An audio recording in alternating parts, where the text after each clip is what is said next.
बीते कुछ दिनों से न्यूज़ चैनल्स हो या सोशल मीडिया बस एक ही नाम चर्चा में है, वो है अर्नब गोस्वामी। तो वीडियो में आगे बढ़ते हैं और ये जानने की कोशिश करते हैं कि क्या है पूरा मामला, क्यों अर्नब गोस्वामी जेल में गए और इनके पीछे पीछे क्यों बीजेपी के कई सारे नेताओं ने ये कहना शुरू कर दिया कि महाराष्ट्र में इमरजेंसी लग गई है या फिर फ्रीडम ऑफ स्पीच को कहीं ना कहीं दबाया जा रहा है। I am Balram and you are watching Sampoorna Gyan. Let's start out please video.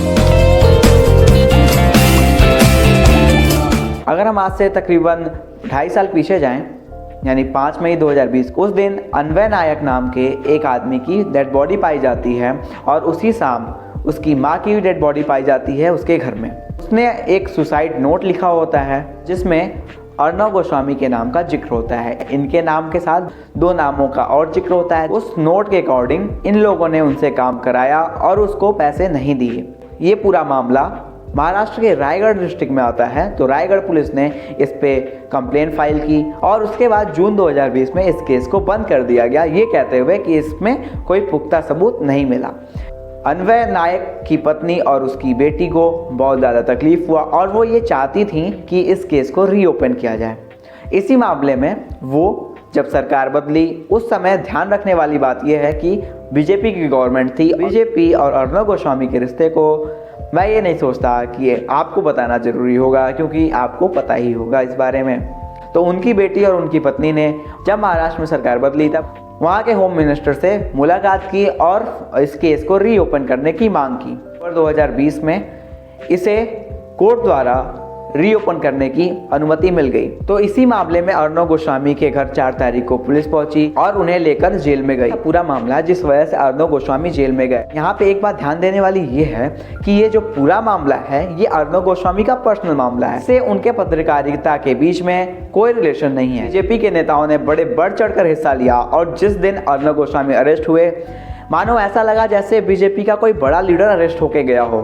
BJP के कार्यकर्ता सड़कों पे आ गए झंडे और अर्नब गोस्वामी के फोटोज के साथ और बीजेपी के बड़े बड़े नेताओं ने उनके समर्थन में ट्वीट किया।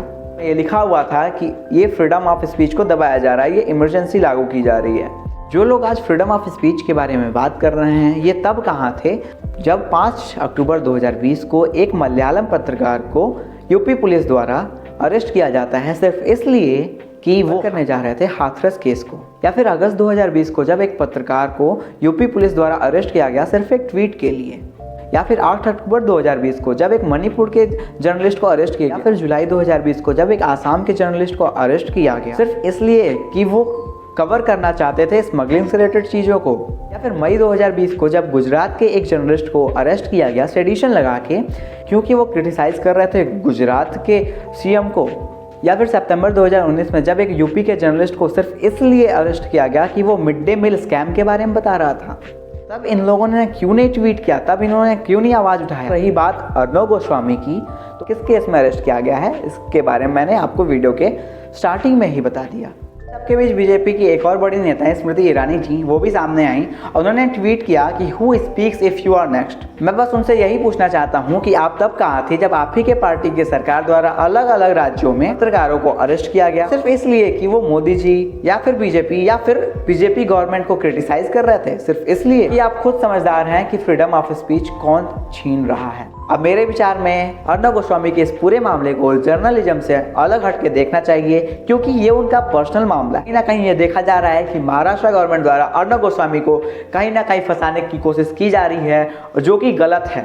एक बात आप ध्यान में रखिए कि अर्नब गोस्वामी भले ही किसी एक व्यक्ति विशेष या पार्टी विशेष का समर्थन करते हैं, लेकिन उनसे हमें ये सीख लेना चाहिए किस प्रकार से अगला बंदा सीना ठोक के अगर किसी चीज़ का समर्थन कर रहा है तो करता है, भले वो सही हो या गलत। लेकिन वहीं पे अर्नब गोस्वामी एक नेशनल जर्नलिस्ट हैं और उनका ये कर्तव्य बनता है कि सच्चाई को बाहर लेके आएँ, गलत चीज़ों का प्रमोशन ना करें, जिससे शांति बनी रहे। अंत में मैं आपसे यही कहना चाहूँगा कि मेरा ये अर्नब गोस्वामी से रिलेटेड जो एनालिसिस है, अगर अच्छा लगा तो वीडियो को लाइक करें।